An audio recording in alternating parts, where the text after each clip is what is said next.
Yeah, that was terrible. Hey, what's going on, everybody? Gus here. How you guys doing today? All right, 2021. It's been a minute. It's past the time that we talk about this. This is the new 13-inch MacBook Pro with the M1 processor inside. And I have a couple of thoughts about the whole M1 thing that I wanted to talk to you guys about. This is sort of a longer term review-ish, and a couple of highlights into pitfalls that one might actually fall when thinking about these machines. Because, spoiler alert, everybody saying they're awesome is right, but it kind of depends on your particular experience. All right, let's get to it then.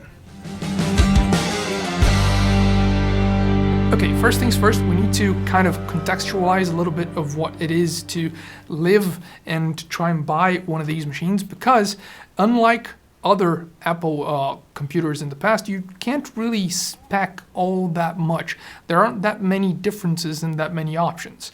You can opt for either 8 or 16 gigs of RAM, which is unified memory, but still read RAM just to make it easier. And you can either opt for 256 all the way to 2 terabytes of storage. This machine specifically has 8 gigs of RAM and 256 gigs of storage. And that one has another 8 gigs of RAM and 512 gigs of storage. And the design is still the same.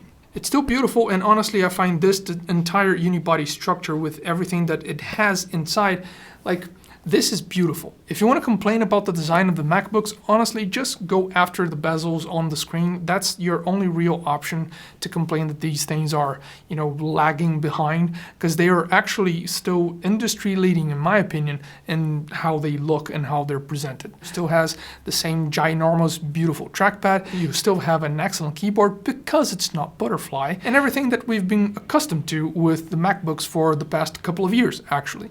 But there are some stuff in the what's new category. For instance, you have new microphones, which are better. You have new speakers, which are better. You have the same camera, which is better. Wait. You have the same camera, yes, but with a new image signal processing pipeline, which actually improves the end result. There's Wi-Fi 6 in these things, and of course you have the M1 chips inside and the same battery in, overall capacity, with ridiculously longer battery life because of the way that this thing magically works, which actually gets us into the what's good category. And honestly, there are basically two things that are good about this MacBook. One, the battery life. You cannot say that 20 hours of battery life is a bad thing. And even if you're not watching video for 20 hours straight, which was Linus's test, but I mean, at least it proves the point. This means that you can use this machine for 2, 3, 4 days without charging for your normal day-to-day work. And it is going to be able to pull off doing that. I would know, I have tried. It's really impressive, to the point where if I want to use it, not plugged to the wall, but also powering that monitor, which is 3440 by 1440p, it still gives me about 12 to 14 hours of usage. Not in clamshell mode, on the desk. This is frankly much better than even all the hype built around this thing had led me to believe.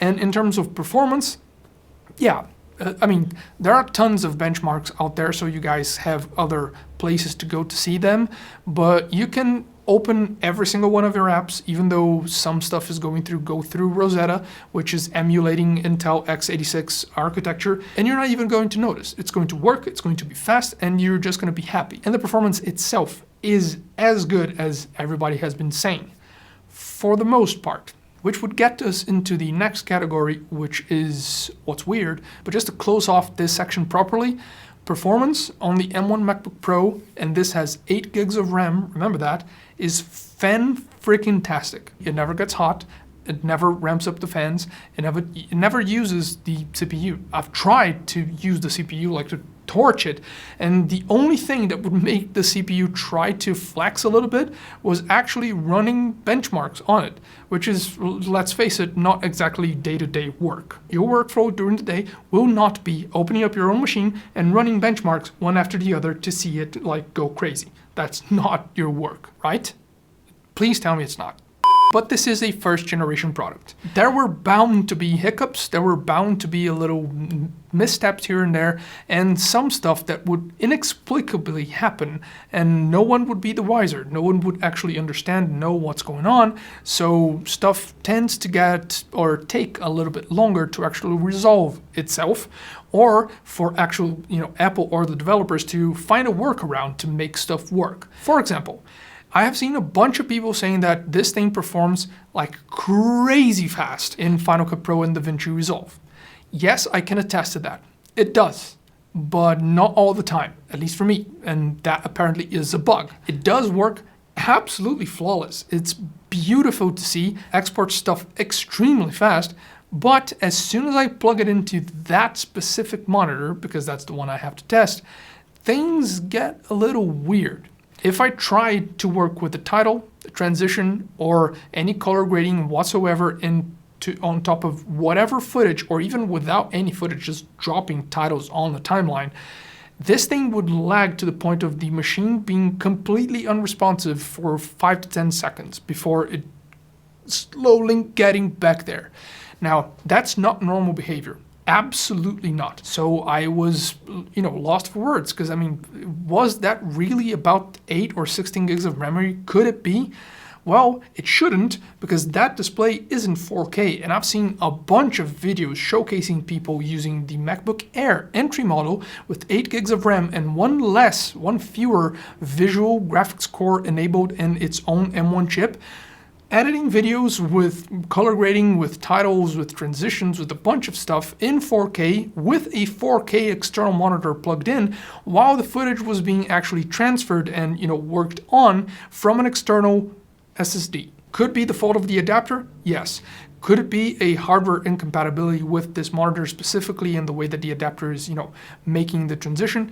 Yes, it could, which is why I'm going to make a follow-up video to this one with an entirely separate monitor that's actually USB Type-C to connect that monitor directly to the M1 Mac and see if that changes things. We're going to follow up on that because it's just inexplicable. And what's even more inexplicable is that there weren't, at least that I can remember, any major updates to anything, either the system or Final Cut. But that problem suddenly stopped happening all the time. Now it just happens sometimes. But again, first gen product. And because stuff kind of is still resolving itself as things go along and as time goes on, I wouldn't necessarily say that there is anything you could actually point as being bad about the M1 Max. This thing just works exactly or almost exactly as advertised, with extreme performance, incredible battery life, and that's basically about it. Everything that's not perfect or really good is probably going to be, ironed out in the coming months. So I wouldn't necessarily fault it for that. Which brings us into our final thoughts, sort of a conclusion here. And if you've been thinking about getting an M1, yes, you already have the thumbs up from everybody else in the industry. Basically, every single other reviewer has already given you guys thumbs up to grab one of these things for yourselves. And I am going to do that too, but with those sort of qualifiers. If you're a Premiere Pro user, don't. At least for now, do not. Second, if you are looking for the absolute most power you could possibly get for your money in a Mac computer, I'd say wait a little bit, like hold your horses, because the M1X is coming along this year. And from what we've seen with the M1s, one can only hope and dream, right? Third, even if you are the type of person that keeps your computers for a longer period of time, I wouldn't say that you need to go for the 16 gig model just for future proofing. You can, wouldn't necessarily hurt, obviously, more memory should always be better, but from everything that I've seen testing this thing, from actual usage, I really don't think you are going to feel, left behind or having a worse or laggy experience in a couple of years if you go for the 8 gig model, because it is already extremely impressive. Now, on the other hand, if your workflow depends on apps that, chomp on memory for dear life, one, you know who you are, and two, you have never even given a second thought about the 8 gig model. You have always thought about the 16 gig one. So I see you. I know what you're up to. Don't get coy with me. And finally, if you want to just go for a more budget-conscious purchase decision, I'd say that if you want to upgrade something, just get the bare minimum storage that you would need to get everything up and running. Let's say for me, 512 gigs is most likely the sweet spot for my usage because I have a bunch of external stuff, and then go for external storage. No, it won't be as fast as the internal one. You won't have like 3 gigabytes of read and write speeds, but even if you need extremely fast storage like that, there are external solutions that are going to be almost as fast, but potentially much cheaper for the same amount of storage than what you would pay directly for Apple. So yeah, there's that. Obviously, if you don't want to take something with you, just want to grab this and go on the road without an external thing, that could also be a reason to upgrade the internal storage, directly. But still, all in all, Apple has really pulled a superb winner out of a hat with the M1 chips. It's disruptive in a way that the whole industry has gone for years without seeing from anyone. It is really that impressive. But obviously, first-gen product on a transition, it is going to have kinks that need to be ironed out. It is going to have some quirks and problems that are going to get fixed, like on a ongoing basis, almost like live service games that are released almost in alpha and then worked on to actually get everything up and running. It's not exactly the same thing, but it's a close approximation at least. And all Apple has to do is not to pull off a Cyberpunk 2077, and they're good. Just follow along.